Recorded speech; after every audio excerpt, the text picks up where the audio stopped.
Welcome to the deep dive. We're taking that shortcut to knowledge again. Today, we're really tuning into something quite specific. The surprising commercial power of background music.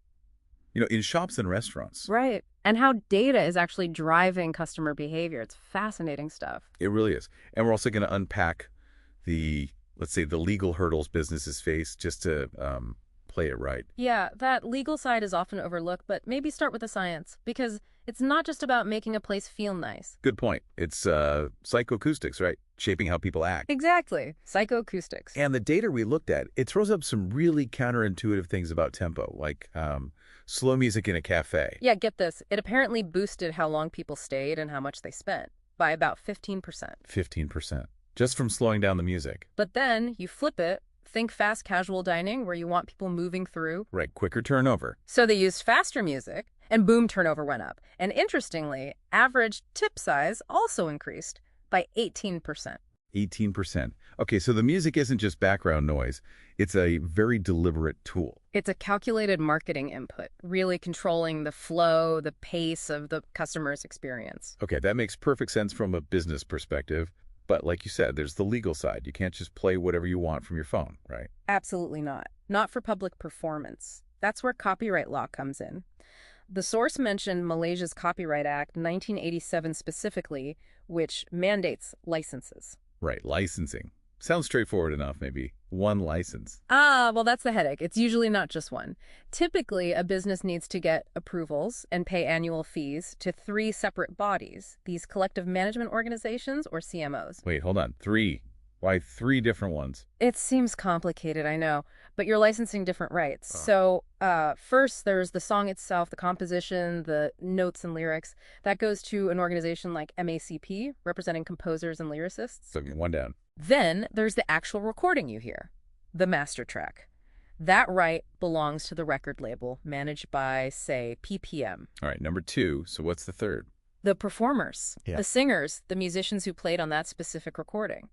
Their performance rights are handled by another body, like RPM. Wow. Okay, so composers, labels, performers. 3 different permissions, 3 different fees. Basically, yes. It's like needing 3 separate permits just to have music playing legally in your shop. There sounds like a lot of admin. Yeah. And cost, presumably. Definitely. The source is estimated for like a small cafe or retail shop.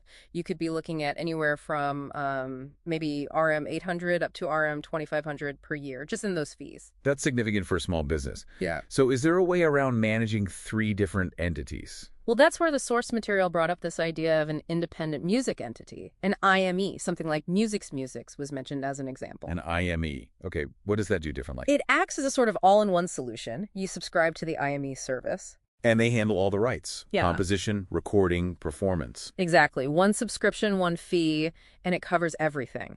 It aims to eliminate dealing with MACP, PPM, and RPM separately, cuts out the paperwork, the multiple payments, and crucially, the legal risk if you miss something. Okay, that sounds like a huge simplification.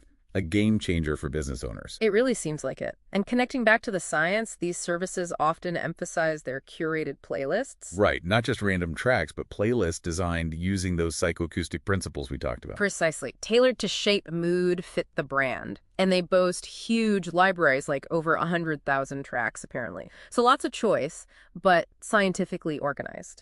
Okay, but there was something else interesting. Turning this into a potential moneymaker. How does that work? Yeah, that was a unique angle. Some of these platforms allow businesses to insert their own audio ads or promotions between the tracks. Oh, I see. So the background music system doubles as an in-store advertising channel. You turn a cost center into potentially, an income stream or at least a sales tool. Exactly. You're already paying for the music. Now you can weave your own messages in. Smart.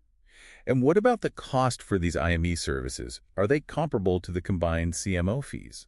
The sources gave a couple of examples. A pro license tier, maybe around RM 490 a year for the basics. That sounds quite affordable, especially compared to the potential hassle and cost of the CMO route. Right.